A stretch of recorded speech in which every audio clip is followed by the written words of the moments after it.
안녕하세요. 복파 책의 풍경입니다. 반갑습니다. 네, 안녕하세요. 접시 정정입니다. 네, 잘 오셨습니다. 저는 옷장입니다. 자, 오늘은요 맥그레스를 하기로 했어요. 알리스터 맥그레스.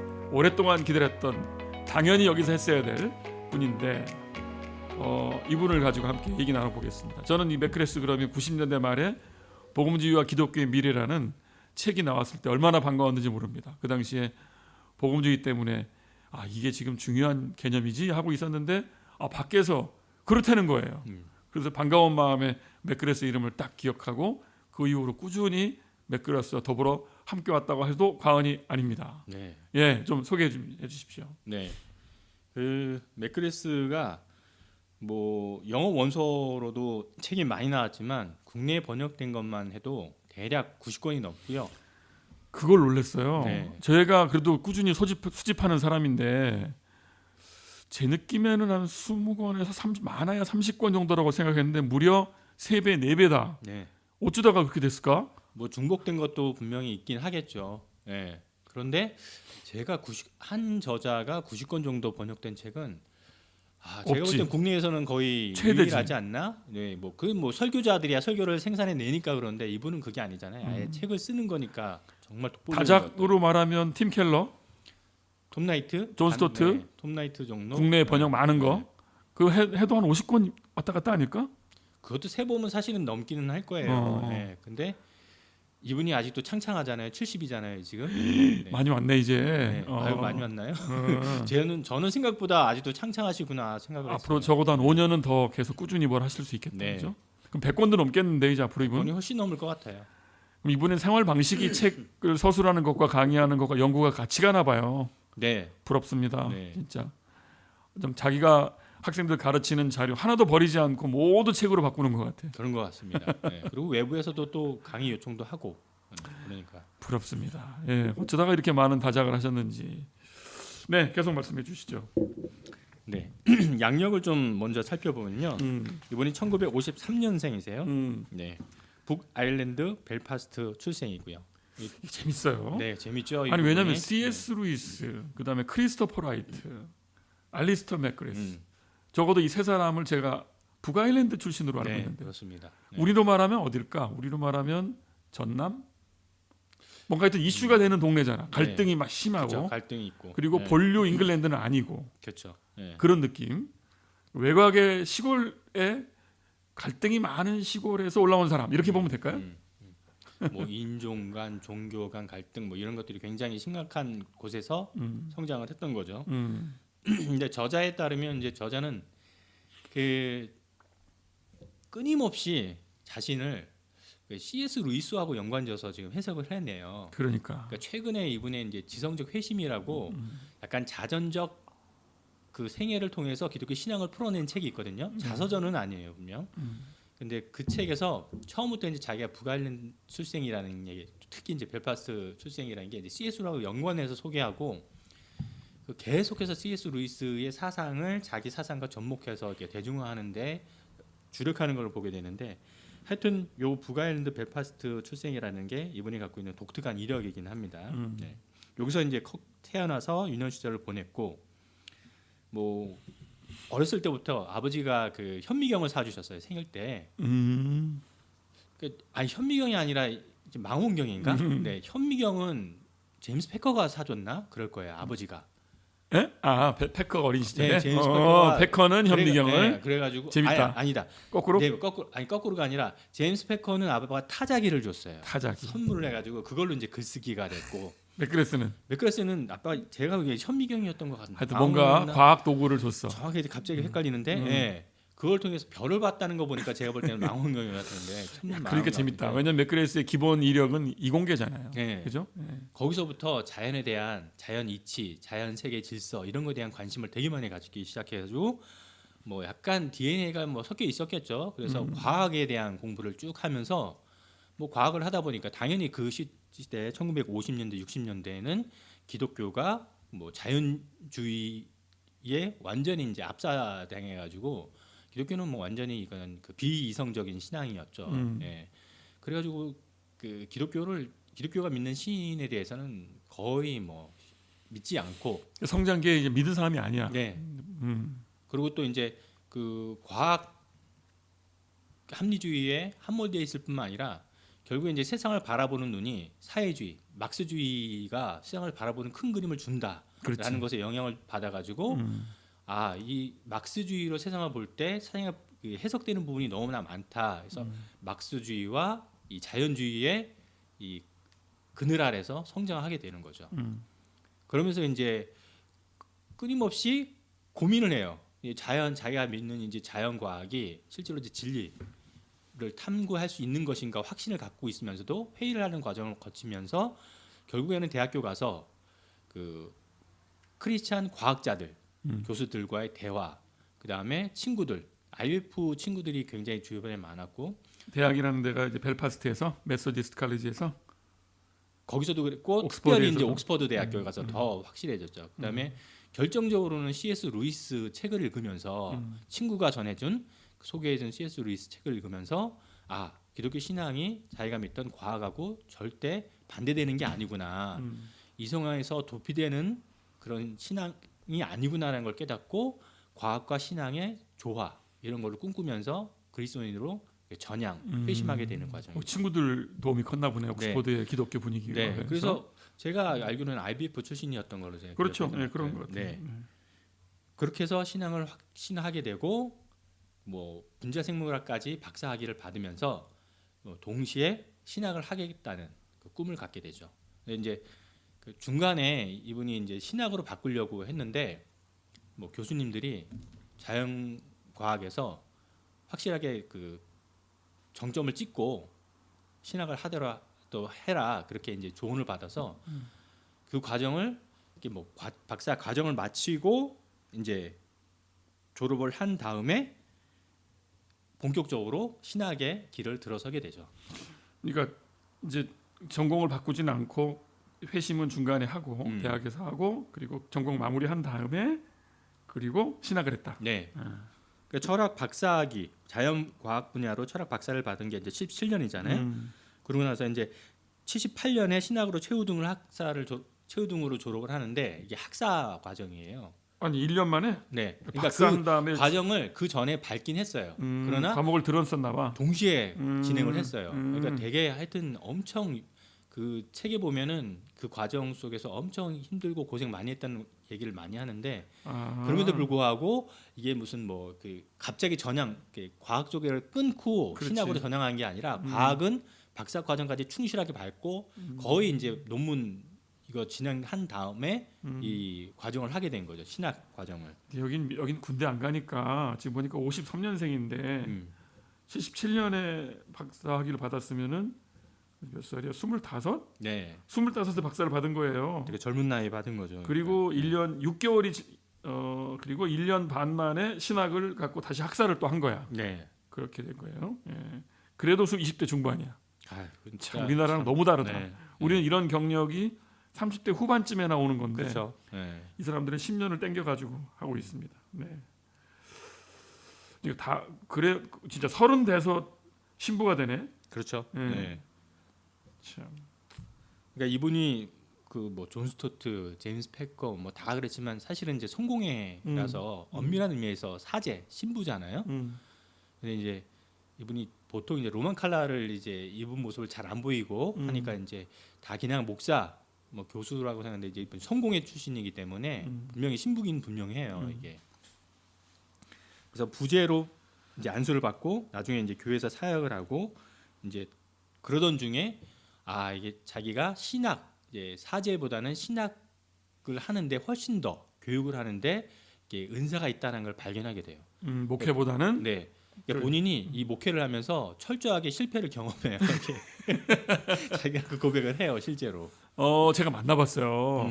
2번 만나본 적이 있는데 직접 인터뷰하는데 참여한 적이 있었고 한 번은 사인을 받은 적이 있었는데 느낌이 너무 젠틀. 그러니까 목회할 때 뭔가 이렇게 상대방한테 깊게 들어가서 들으려고 하기보다는 아주 매끈하게 관계를 맺고 싶어하는 느낌이 좀 있었거든요. 그 관련될 것 같은데. 네. 그러니까 보통 이제 저도 이제 국내에 왔을 때 강연하는 걸 몇 번 들었는데 그 톤이 있잖아요. 네, 톤이 그러니까 그게 그런 거잖아요. 연극 톤 같은 게 있잖아요. 그 목사들이 보통 이제 하게 되는 그 파토스가 느껴지지 않는 그러니까 그런 게 있잖아요. 매끈한 강연자. 그러니까 강의는 잘하는데 설교하고는 전혀 다른 또 그런 게 느껴가지고 이분이 하여튼 젊은 시절에 엄청 배웠을 거 아니에요. 공부도 열심히 하고 해가지고 목회 현장 가서 이렇게 하려고 그러는데 이제 칼바르트가 이제 목회 현장에서 자기가 갖고 있는 자유주의 신학이 아무 쓸모가 없다는 걸 철저하게 느끼고 이제 그 돌아온 것처럼 이 사람도 목회 현장에서 자기가 갖고 있는 신학이 참 잘 되는 게 아니구나 해서 뭐 고민을 하다가 결국에 이제 옥스퍼드 위클리프에서 좀 투터로 활동을 해라. 그래서 초청을 받아서 거기서 강사로 이제 활동을 시작하게 되는 거죠. 그렇죠. 제가 하나 흉내를 내볼게요. 이분이 어떻게 말을 했냐면 안녕하세요. 저는 맥그레스입니다. 여러분 이런 데 관심이 있으신가? 이런 말투를 항상 쓰는 거야. 항상. 가까이 있어도 희한하다. 그게 풀려야 되는데 그걸 안 푸는 거지. 쑥스러워하는 것 같기도 하고. 약간 뭐 이분의 루틴일 수도 있겠죠. 뭐 대중 강연을 하다 보면 아무래도 이게 분위기나 이런 걸 주도하려면 자기만의 그게 있어야 되니까. 하여튼 그래서 이분이 이제 교회 목회자의 길을 이제 그만두고 위클리프 홀에서 이제 교수로서의 사역을 시작하게 됩니다. 여기가 재밌어요. 왜냐하면 지금 아니 생물학 박사는 인정. 근데 신학은 초단기 패스. 그것도 학사로. 그리고 목회 준비를 해서 목회 안수를 받아. 그러니까 목사이면서 신학 학사이면서 생물학 박사야. 근데 그 상태에서 옥스퍼드 대학의 위클리프 홀에서 기독교 교리 및 윤리 튜터로 선발되었다. 이거잖아요 지금 얘기가. 이게 뭡니까? 그러니까 저 영국 학제가 사실은 저도 영국 학제나 이런 것들을 잘 몰라서 이제 헷갈린 부분이었는데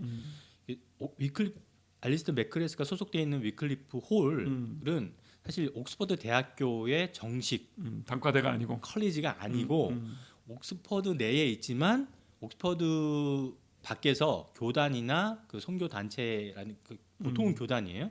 교단에서 자기 목회자를 양성하기 위한 신학 교육 기관으로 설치를 한 곳이에요. 참 옥스퍼드의 어떤 이름을 쓰면 10분 활용하면서 특히 이제 위클리프 홀은 이제 성공회 교단에서 자기의 목회자를 양성하기 위한 것이죠.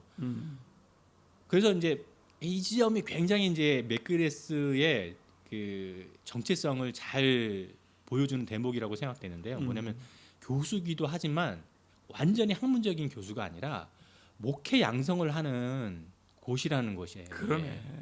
그래서 이게 끊임없이 뭐가 풀리네. 교회를 위한 책들, 대중서를 만들어내는 작업들을 계속 하잖아요. 그러니까 저는 이제 아니 이 정도 우리가 이미 90년대 2000년대 지금 톰 라이트보다 좀 일찍 알려진 사람인데 그렇죠. 아 그런 분이면 이분도 뾰족하게 자기 논지가 뚜렷한 어떤 정상급의 주장이 있겠거니 하고 이제 기다려봤는데 크게만 얘기하는 거예요. 모든 것을 크고 넓게. 근데 그 이유가 여기 있네요. 일종의 기독교 교양 부분에서 움직이고 있었던 저술가였다. 이런 느낌인데요. 그러니까 뭐 초기에 뭐 90년대 초기에 보면은 이 사람이 복음주의를 이렇게 들고 나와서 책을 몇 권 써가지고 이게 복음주의 정체성이라든가 규범성을 더 강조하려고 했다는 느낌이 들긴 그래서 하지만 복음주의 기수로 기대하면서 계속 읽고 있는데 뭔가 맴도는 느낌이 있었어요. 확 핵심에 들어가지고 뭘 하거나 그러지는 않는다는 거예요. 그러니까 이게 성공의 목회 사제 양성 기관의 교수라는 그 바운더리를 넘어가진 않는구나. 그게 또 그분의 또 은사고. 그러니까 약간 성공회가 이게 중립적인 이런 게 있잖아요. 그렇죠. 가톨릭도 미디아, 아니고 바이미디아인가 비아 미디아. 그래가지고 이제 그 중도성이 이 맥그레스의 그 정체성을 잘 보여주는 대목이다라는 생각이 듭니다. 그렇죠. 그래서 그 복음주의와 기독교 미래나 몇 가지 책에서 하여튼 복음주의 운동의 어떤 운동 이론가로서 주목해서 보려고 노력을 많이 했는데 과거사는 설명을 많이 하는데 미래를 말할 때 좀 묘한 낙관주의가 있었어요. 특히 맞아요. 뭐라 그랬냐면 아시아 아프리카에 지금 복음주의가 넘어갔다. 앞으로 그 시대가 될 것이다. 근데 거기에는 어떤 복음주의냐면 오순절 운동이다. 막 좋게 보는 거야 그냥. 너무 뭉텅이다 이게. 이분의 어떤 그런 관찰력이나 분석력으로 하면 조금 더 냉철하게 볼 수 있을 텐데 뭔가 복음주의 미래가 밝다는 거야. 저도 그 영향을 받았죠. 그래서 복음주의 미래는 밝다고 따라했어요. 그런데 저는 이제 동시에 그때 읽었던 게 이제 데이비 웰즈 책이에요. 그건 국내 번역되기 전에 이제 했고 사실은 그때는 저는 오히려 복음주의보다는 개혁주의. 예, 훨씬 더 이게 친화적이어서 웰즈 쪽에 훨씬 더 저는 강조점 동의가 많이 그럼 되는 깐깐한 편이어서 분이지. 그래서 이제 맥그레스의 이 복음주의와 기독교의 미래의 책을 봤을 때 그 낙관주의가 저는 불편했어요. 그렇죠. 그럴 네, 수만 해요. 저는 네. 불편했어요. 네. 이해됩니다.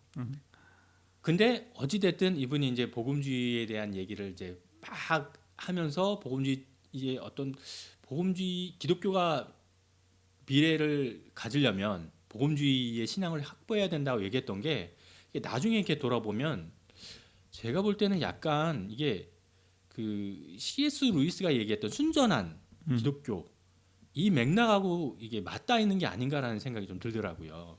존 스토트의 십자가가 정말 잘 쓰여진 책인가를 발견한 것 같아요. 그게 무슨 나중에 말이에요? 존 스토트의 십자가를 이 맥그레스가 나중에 서문을 썼잖아요. 그러니까 저희 서문인가 50주년인가 판에 서문을 쓰거든요. 서문인지 하여튼 그 자기가 그 영향을 받았다는 거야? 해제인지. 그러니까 이 기독론을 다루면 결국에는 이제 구속론을 다루게 되잖아요. 그러면서 복음주의권에서 잘 정리된 어떤 신학책들을 이렇게 섭렵하게 되는데 존 스토트의 책이 정말 잘 쓰여진 건 이제 확인하게 되는 거예요. 그래가지고 이제 나중에 주구장창 이제 존 스토트 이 책을 엄청 추천하게 되는 거죠. 그런 것 같다라는 생각이 좀 들었어요. 네. 이렇게 해서 하여튼 출판을 1985년에 책을 내면서 본격적인 이 사람의 출판 사역이 시작됩니다. 네. 그러면서 그럼 한국에는 지금까지. 최초로 알려진 게 93년 네. 종교개혁 사상 입문 이거 같은데 아니에요. 또 있어요? 네. 그 제일 먼저 된 거는 칭의 이론의 현대적 의미라고 1992년에 처음 나왔어요. 우리나라에. 칭의 이론의 이거 네. 이거 출판사 이거 IBP로 나온 것 같은데 한번 아니에요. 이 그거하고 또 다르고 요게 나중에 생명의 말씀사에서 나와요. 다시. 네. 근데 이제 그 한국 로고스 연구원이라고 이게 합동 측 소속의 그렇죠. 만든 그 단체일 거예요. 자, 거기서 최초에 나온 게 칭의 이론이었고 두 네. 번째 나온 게 종교개혁 사상이었다. 두 번째가 이제 그 위대한 기독교 사상가 12인 IBP에서 나온 거하고 그렇지. 비슷해요. 다 하여튼 92, 93 그 즈음에 나왔는데 90년대 초반에 네, 우리에게 네. 알려졌어요. 네. 네. 90년대 1992년 3년이 본격적으로 한국에 IBP라는 맥그레스라는 이름을 맞아. 소개하게 된 거죠. 저도 이 글 읽는데 그 아주 굉장히 즐거웠어요. 야 이거 진짜 재밌다. 그런 느낌 받았죠. 네. 뭐 또 하나는 또 그 회의에서 확신으로 같은 책도 사실은 93년에 나왔네. 네, IBP에서 나온 책이 그러니까 그 전까지도 이제 의심, 기독교 신앙에서 회의 같은 것들에 대해서 되게 부정적인 평가를 했는데 기독교 신앙에서 회의는 너무 당연한 거다. 그리고 그 회의가 갖고 있는 그 긍정적인 면을 이렇게 주목하기 시작하고 그걸 조목조목 기독교 신앙에서 어떤 역할을 하고 그걸 어떻게 극복해내는지 잘 정리해가지고 많은 사람들에 관심을 받았던 책이죠. 제가 착각을 했네요. 저는 98년에 한국 그 복음주의와 기독교의 미래라는 책으로 맥그레스를 만났다고 생각을 했는데 보니까 제가 간사 사역 시작할 때쯤 가장 열심히 학생들하고 얘기할 바로 그 점에서 하나님을 사랑하는 사상과 회의에서 확신으로 이거 다 그럴 거예요. 너무너무 네, 활용을 네, 많이 했거든요. 네. 그래서 아마 네, 이제 이미 알고 있었어. 네. 그 장독일 출판사에 나온 책을 보고서 또 이제 확실히 이제 그러니까. 각인됐겠죠. 이거 우리 편이구나. 막 이렇게 네, 느꼈죠. 네. 그때까지는 진짜 우리 편인지 모르는데 아주 좋은 작가다 이런 생각을 하셨을 것 같아요. 맞아요. 근데 특이한 점은 이제 지금 합신에서 조직 신학을 가르치는 이승구 교수가 이승구 교수님. 네, 현대 영국 신학자들과의 대담이라는 책을 맞아. 저도 그거 1992년에 봤어. 되게 두꺼운 책으로 냈거든요. 맞아요. 거기에 맥그레스가 소개돼 있어요. 인터뷰한 집. 맞아요. 거기에서 묘한 얘기들을 많이 해요. 기억납니다. 네. 뭐냐면 이분 좋은 복음주의자 같은데 바르트를 네, 용인하는 네, 느낌인데라고 쓴 것 같아요. 코멘트에. 그죠? 네. 바로 그 이 사람 세상에서 심정토주의적인 흐름이 그게 보인다 해가지고 굉장히 아주 묘한 얘기를 해요. 네. 근데 하여튼 저도 이제 그때 한참 그쪽에 빠져있기 때문에 그런 얘기를 듣고 뭐 좋은 생각을 여러 생각을 했는데 하여튼 이승구 교수가 이미 이게 이제 92년에 나왔으니까 그 몇 년 전에 대담한 걸 엮은 거잖아요. 이게 엄청 여러 사람을 대담을 한 거거든요. 맞아요. 대단한 기획이었어. 히슬턴도 얘기 나오고 거기 톰 라이트도 사실은 들어가 있어야 되는 거고 막 그런 얘기 많아요. 거기서 이제 맥그레스를 이승구 교수가 주목했다는 건 이미 학계에서 맥그레스가 되게 중요한 신학자로 자리매김하고 있었다라는 거예요. 80년대 중반에 이제 막 영미권에서. 가르쳤는데 네. 5년 사이에 그냥 네. 딱 주목이 된 거야. 네. 그러면서 본격적으로 우리나라에 그러니까 외국 주요 출판사에서 나오니까 우리나라에 소개되기 시작한 거죠. 예. 그렇게 해서 이제 본격적으로 92년, 3년, 4년 해서 우리나라에 소개된 다음에 뭐 지금 봤을 때는 하여튼 약 80권 단독 저서는 우리나라 번역된 것만 90권이 넘고요. 개정 뭐 중복하면 100권 가까이 되는 거고. 뭐 크게 이 사람의 그 출간된 영역을 보면 신학 분야, 그다음에 신학 일반, 그다음에 또 신학과 과학 분야, 그다음에 신학 일반을 다루는 이렇게 분야로 이렇게 나눌 수 있을 것 같습니다. 야, 대단하다. 이거 대단하시네요. 정리한 것만으로도 정 간사님 대단하십니다. 이거 어떻게 대할 때? 아 이거 정리하느라 시간 많이 좀 진짜 썼어요. 오래 걸렸겠다 이거. 네. 운동하는 시간을 좀 많이 까먹었습니다. 하여튼 국내 출판사에서는 복 있는 사람, IBP, 그다음에 부흥가개혁사, 성소유년, 두란노, 생명말씀사. 최근에 두란노하고 생명말씀사가 이 맥그레스 책을 내는 것도 굉장히 재밌는 게 두란노와 생명말씀사는 대표적인 창조 과학주의자들 출판사거든요. 근데 이분은 그런 사람이 아니잖아. 유신진화론. 그래서 여기서 내는 게 되게 재밌습니다. 네. 네. 팔리니까 이제 얼추 비슷하고. 네. 재밌는 거 지점은 아까 얘기한 대로 90년대 초반에 본격적으로 국내에 소개되기 시작해가지고 또 IBP 뭐 이런 데서 내니까 사람들이 많이 소개됐잖아요. 그래서 꽤 많이 책이 나왔다가 2000년대 초반 돼가지고 이게 약간 이게 관심이 죽어요.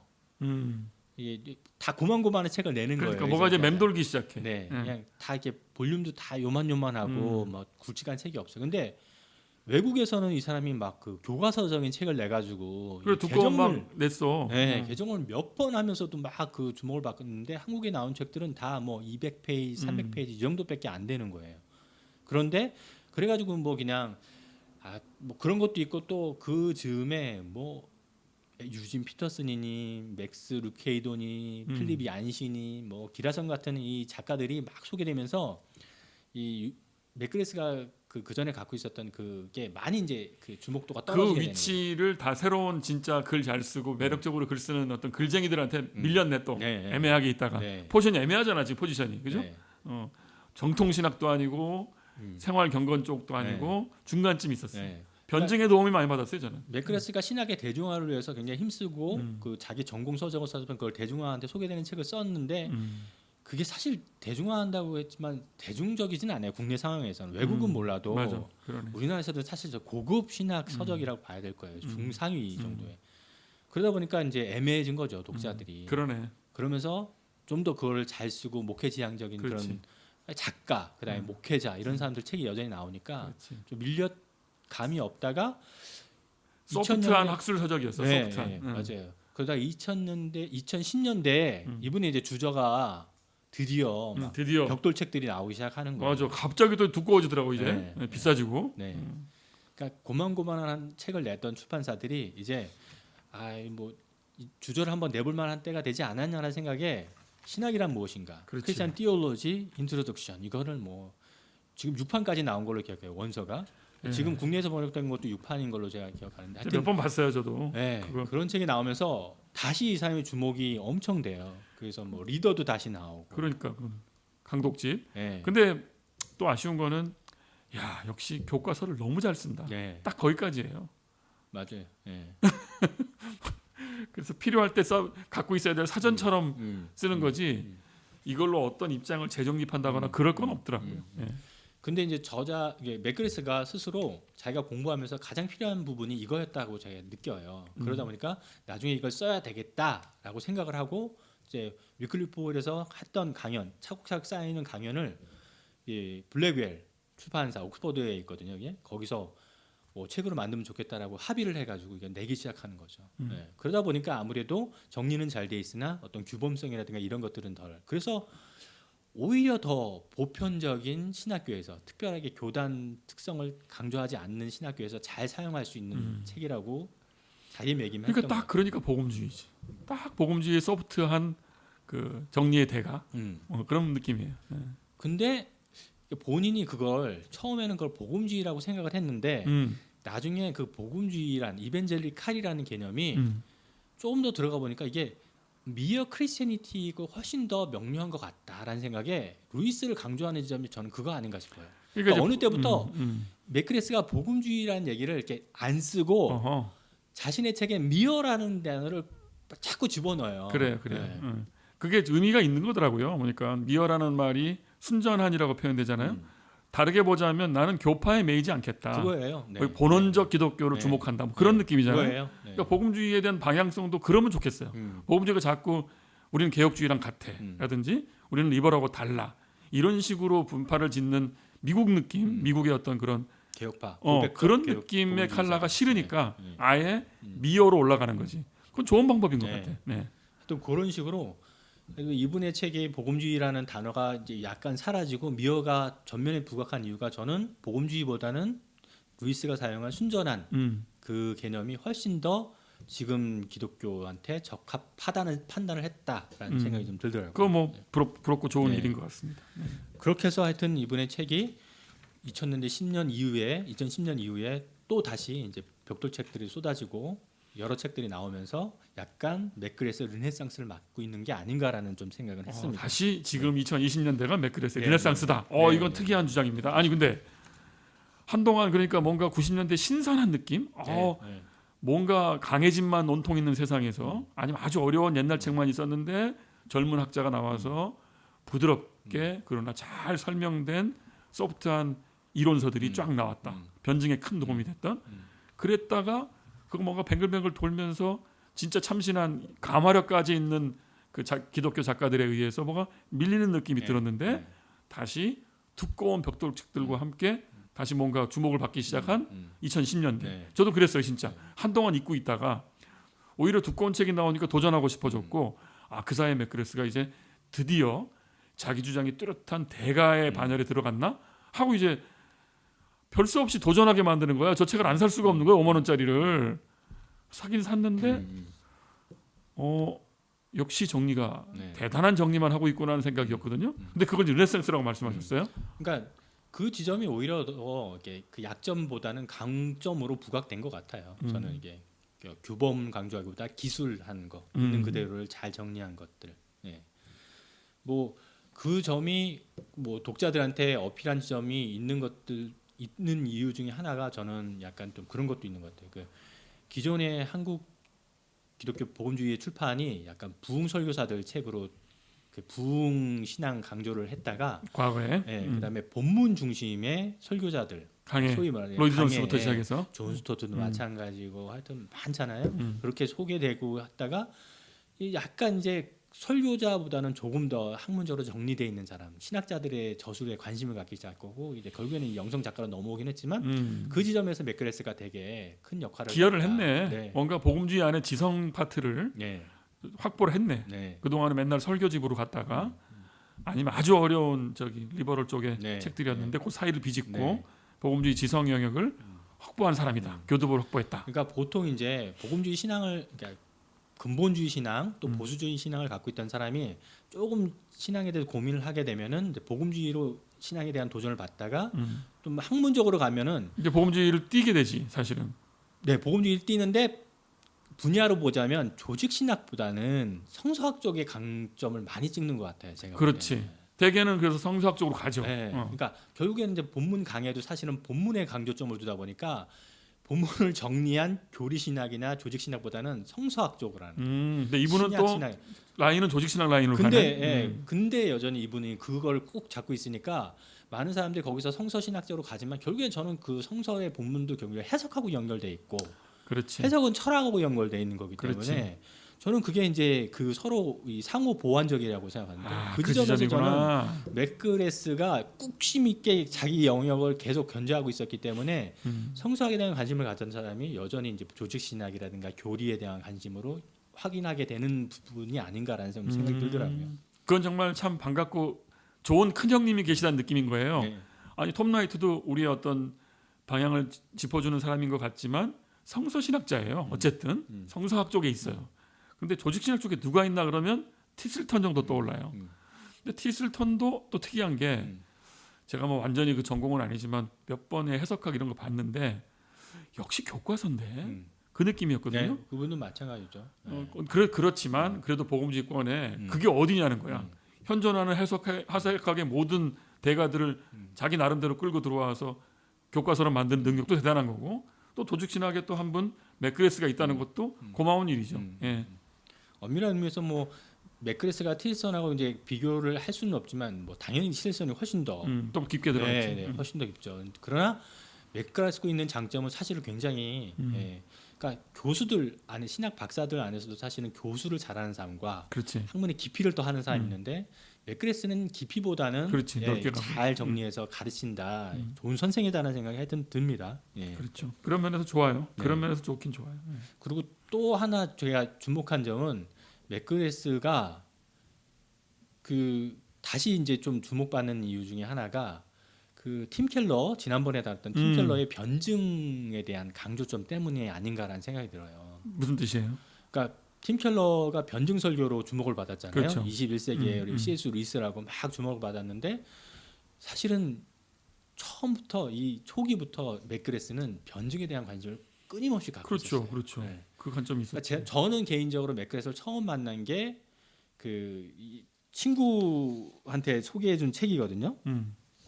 그 책이 뭐냐면 친구에게 전하고 싶은 이야기. 친구에게 전하고 싶은 이게 예루살렘이라는 참 특이한 책이 있어요. 이게 89년에 낸 책인데 93년에 번역된 책인데 친구에게 전하고 싶은 이야기. 이것도 사실 이제 그 변증 관련된 거예요. 이 우리나라 번역된 거죠? 네. 지금 나와요? 절판됐어요? 절판됐죠. 네, 이게 되게 초기작에 했던 거니까 89년이면 되게 초기작이니까. 그러네. 이 원제가 Explaining the your faith without losing your friend. 내 친구를 잃지 않고서도 네 신앙을 설명하는 방법이다. 뭐 이런 좋네. 거거든요. 네. 그러니까 저도 사실은 이 책을 통해서 제가 이 책은 이제 CC 대학교 때 처음 읽었거든요.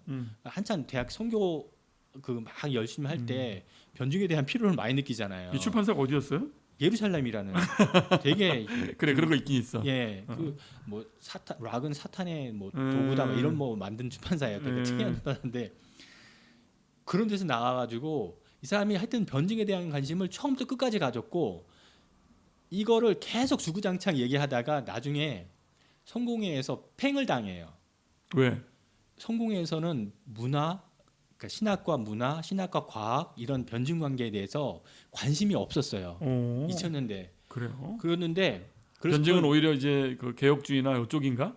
그렇죠. 그러니까 사실 영국에서 변증에 대해서 관심 갖고 있는 사람은 별로 없어요. 변증에 관심 갖고 있는 건 사실 미국 쪽에 전도 지향적인 세계에서 네, 특히 이제 그 외민이라든가 이런 쪽에서 이제 셰퍼도 마찬가지고 다 사실 변증의 대가들이라 그러면 루이스 빼고는 다 사실 미국 소속이거든요. 영국은 그 관심이 없다. 네. 근데 그 맥그레스는 되게 독특하게 그런 의미에서도 루이스를 맥을 이렇게 연결하고 있는 거죠. 그런데 이 사람이 나중에 성공회 내에서 그걸 막 강조하다가 성공회에서 약간 외면당하고 실망해가지고 회의를 느껴. 본인이. 네. 그래가지고 옥스퍼드 그걸 그만두고 변증 연구소를 차리잖아요. 옥스퍼드 그래요? 내에서. 네. 하여튼 그 교수직을 그만두고 그러니까 약간 이제 그 짜증 나나 봐. 자기 얘기를 좀 많이 안 들어주고 하니까 연구소를 차려요. 그렇구나. 네. 그러다가 잘 안 돼가지고 케임브리지 넘어가던가 그게 사실관 그 시간 순서가 어떻게 되는지 모르는데 그 즈음이에요. 하여튼 재밌네.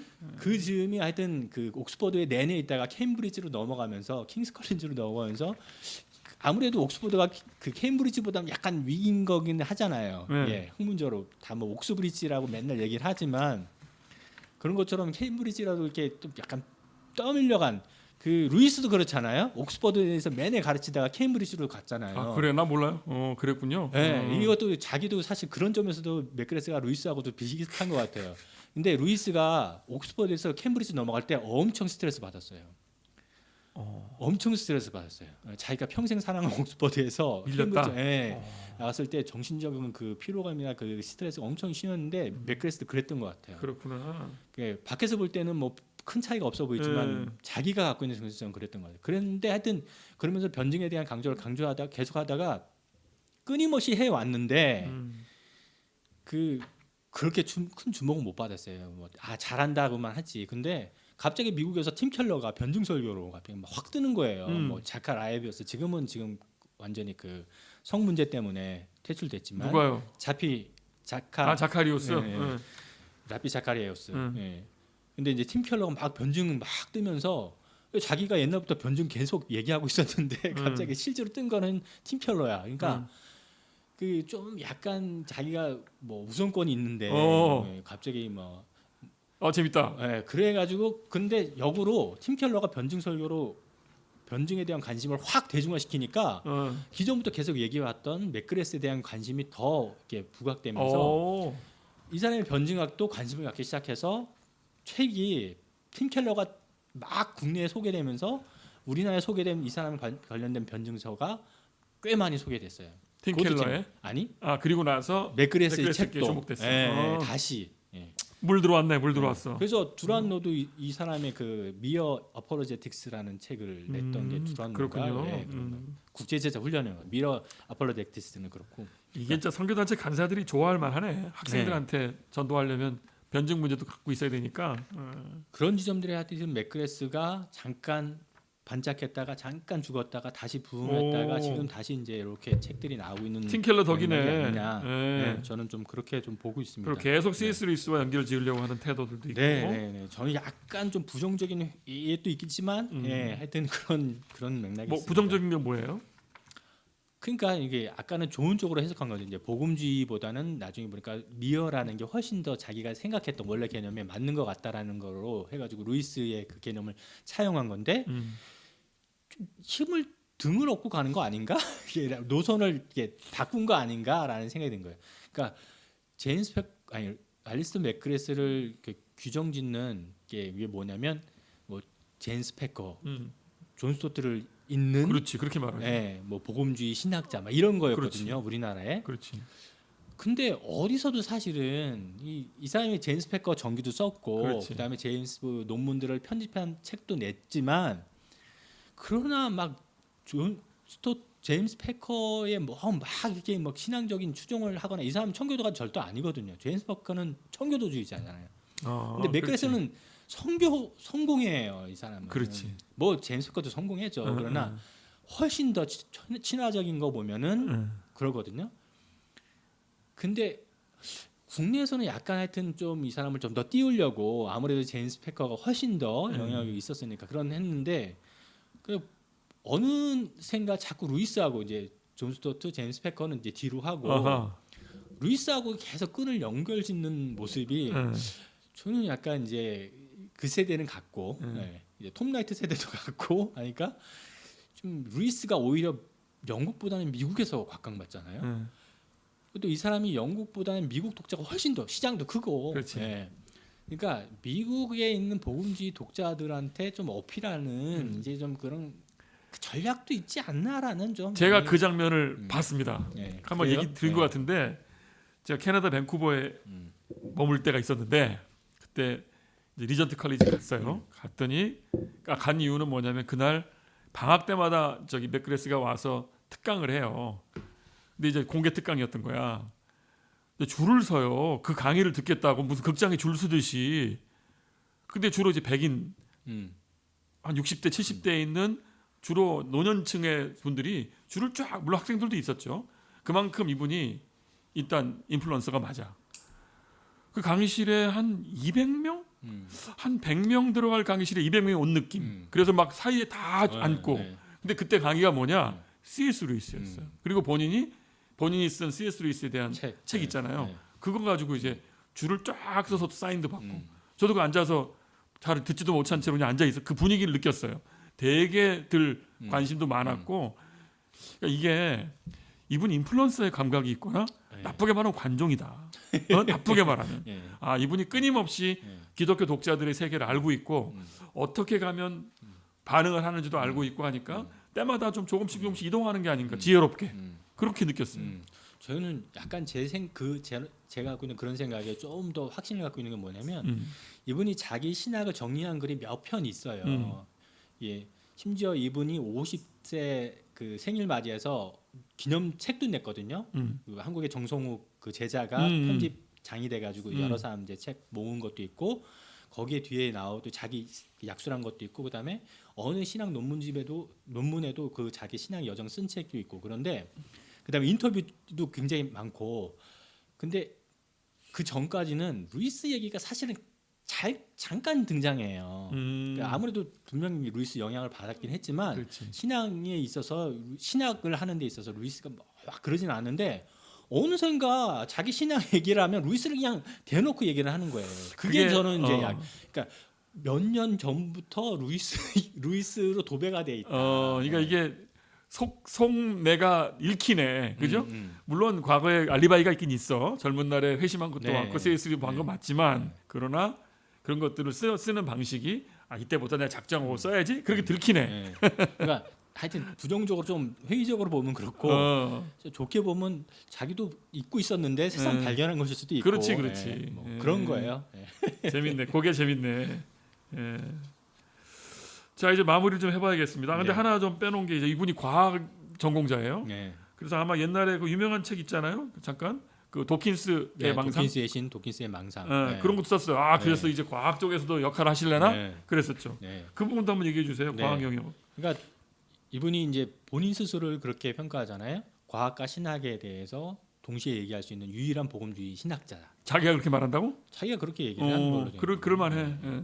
사실은 이제 폴킹혼 뭐 이렇게 얘기하긴 하지만 사실은 이제 이거는 복음주의자는 아니잖아요. 그치. 이분들이. 예, 그러니까 정확하게 자기 정체성을 이제 복음주의 신학자라고 했을 때는 과학과 신학에 대해서 얘기할 수 있는 거의 유일한 사람이라고 얘기할 때 거의 맞는 것 같은데 그 본인이 하여튼 신앙 과학 자연과학에 대한 관심을 갖고 꼭 연구하다가 신앙 회심을 했는데 언젠가는 그 연결을 해야 되겠다 생각하는데 끊임없이 중간에 이렇게 꾹꾹 눌러줘요 선생님들이. 지금은 아니다. 나중에 해라. 그래서 본인도 하고 싶었으나 이렇게 꾹꾹 눌러 왔는데 나중에 2000년대에 그 도킨스가 막 신의 망상 해가지고 그 신무신론자들이 뭐 리차드 해리스, 샘 해리스, 크리스 허치슨 뭐 이런 사람들이 등장해가지고 공격적인 이제 무신론을 들고 나왔잖아요. 그랬을 때 이제 사람들이 와 도대체 이 사람들에 대해서 뭘 얘기해줄 수 있는 사람 누가 있냐 이렇게 보니까 이제 맥그레스가 있는 거예요. 그래서 맥그레스한테 요청을 했죠. 그래서 뭐 도킨스의 망상 같은 경우가 아마 이 사람이 과학과 신학을 가장 접목하고 그걸 잘 변증한 책으로 했는데 이걸 굉장히 짧은 시간에 썼다고 하더라고요.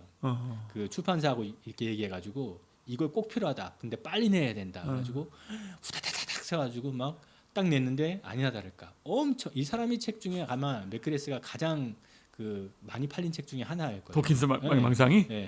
제가 이거 살림에 있을 때 제가 냈었던 책인데 그랬구나. 정말 많이 팔렸어요. 예. 그때 하여튼 신의 망상이 팔린 것만큼 팔렸으니까 그만큼은 아니죠. 그만큼은 아니지만 거기를 그 영향력 때문에 거기에 비중해서 책이 많이 팔렸어요. 자, 그러면 이제 인플루언서란 말을 아까 잠깐 썼는데 그 말이 더 맞는 게 이분은 독자 대중이 어떻게 흐르는지를 항상 보고 있는 분인 것 같아요. 그걸 모르고 그냥 꾸준히 자기 연구서를 내는 분이 아니라 계속 반응을 보면서 어느 흐름인가도 알고 있는 것 같고 이때는 역할을 해야겠다. 굳이 말하자면 뾰족한 자리는 도킨스에 대한 대응 이 부분이 뾰족했네요. 그러니까 아까도 그 약간 젠틀한 느낌의 강연을 한다 그러잖아요. 근데 이 사람들 얘기할 때는 약간 날이 서 있는 걸 많이 느끼고. 여기서는 날이 쓰는구나. 네, 확실하게 왜냐하면 이건 기술만 하는 데서 얘기하는 게 아니라 규범을 해야 되잖아요. 그렇지. 네가 얘기하는 건 나 어렸을 때 한참 했던 공부하다가 거야. 이거거든요. 그 맞지 뭐. 네, 그거거든요. 그러니까 그 옛날 거 갖고 아직도 그러고 있냐? 새로 써먹고 있냐? 그렇지. 그러다 보니까 약간 막 이게 논쟁적으로 막 얘기하고 실제로 유튜브 보면은 도킨스하고 강연한 그 대담이 있어요? 대담이 아니라 그 논쟁한 얘기 많이 있죠. 네. 잘했네. 네. 뭐 이겼다, 뭐 졌다, 뭐 비겼다, 뭐 이런 얘기가 분분하지만 어쨌든 굉장히 나에서 이 주제에 있어서는 확실히 나에서 있고 또 역시 교과서적인 책은 썼다. 그래서. 좋네요. 역할했네. 뭔가 이 대중들은 이익만 보는 사람이었나 했더니 그게 아니라 또 대가를 치르면서 싸운 부분도 있고 그러네요. 좀 정리를 해봐야겠습니다. 지금 이제 들어보니까 오늘 좀 맥그레스 잘하는 줄 알았는데 제가 미처 몰랐던 부분들 그리고 그 묘한 느낌 퍼즐이 안 이어지는 그 느낌을 오늘 딱 짚어주셨어요. 그런가요? 네, 왜냐하면 이 사람 신학으로 오랫동안 공부한 게 아니었다. 오히려 변증가의 위치에서 했던 것이다. 그 부분 아주 처음 들은 얘기고 그러니까 이해가 되기 시작하고 기대가 컸는데 왜 끝이 뭉툭하지 했던 부분이 다 이유가 있었다. 근데 뾰족한 부분은 분명히 있는 건 자기 과학 영역에서 그 역할을 해냈다. 그런 부분 아주 재밌었고, 그 다음에 복음주의랑 개혁주의의 친화적 신학을 하면서도 뭔가 열린 마음이 있다. 네. 그리고 열려 있어요, 확실히. 네. 그러니까 공부할 만하죠. 그리고 보통의 영국 신학의 풍토와 달리 미국의 복음주의 성격을 또 탑재하고 있어서 변증에 관심이 있고, 그러니까 팀 켈러랑 공명하는 지점이 있어서 또 본인도 다시 떴고, 그리고 요즘에는 계속 C.S. 루이스와 연결을 해내려고 한다. 이제 그런 부분들 아주 새롭게 들었습니다. 오늘 본인은 어떠셨어요? 이거 설명하시면서. 네, 하여튼 뭐 저도 이 관계는 저도 맥그레스도 이렇게 똑같아요. 이게 예전에 읽었다가 덮어뒀다가 새로 벽돌책 나오면 들춰봤다가 그러고 있었는데 다 이게 팀 켈러 때문에 다시 맥그레스 다시 뒤져본 거예요. 변증 때문에. 그러다 보니까 맥그레스 꽤 나았네. 한번 정리를 해봐야 되겠다. 하다 보니까 이런 것들이 보여가지고 지금 1차적으로 한번 정리를 해본 건데, 저도 그런 의미에서 좀 의미가 있었고, 사실 이분이 박사학위가 3개예요. 그러니까 당연히 이제 논문을 써가지고 한 자연과학에서의 철학 박사학위가 있고, 그다음에 신학하고, 그다음에 문학은 언제 또 박사를 했대? 그게 나왔는데 제일 마지막에 받았어요. 재밌는, 공부 잘하는 사람이다 진짜. 이 사람이 지성 관련된 역사를 쓰잖아요. 그래서 이제 신학이 결국엔 인문학 관련돼 있다 보니까 인문학 관련된 역사 신학을 계속 쓰다 보니까 그게 인정받아가지고 문학 박사학위를 명예로. 명예로. 이것도 사실은 그냥 주는 거 아니에요. 그러니까 명예 박사학위가 하여튼 우리나라 뭐 대형 교회 목사님들이 받는 명예 근거나 경력이 있다. 그러니까 박사학위를 3개를 갖고 있는 사람이다. 좋겠네. 그러면서 대단한 사람이기도 한데 하여튼 약점들은 분명하지만 또 강점들도 여전히 있고 매력적인 존재다. 그러면서도 대중 교회의 필요성을 항상 이제 레이더를 세우고 추적하고 있는 사람이다라는 생각이 좀 들었고, 하여튼 이렇게 많은 책이 우리나라에 번역되어 있다는 거 저도 새삼 놀랐어요. 뭐 이런저런 얘기 듣고 나니까 어쨌든 한국에서는 이제 복음주의 영역 그러면 낡은 것, 뭐 하여튼 좀 지나가는 것 이런 느낌이지만, 전 세계에서 아직 복음주의가 영성, 지성, 뭐 선교 등등에서 아직은 할 말을 할 수 있는 이유는 이런 알리스터 맥그레스 같은 그런 스타일리스트, 뭔가 하여튼 역량 있는 그 그룹 사람들이 존재하고 있기 때문이 아닌가. 뭐 티슬턴, 톰 라이트, 뭐 등등 있잖아요. 그런 사람들이 포진해 있기 때문에 어쨌든 복음주의를 말할 수 있는 아직 여지는 있는 게 아닌가, 그런 생각이 들었어요.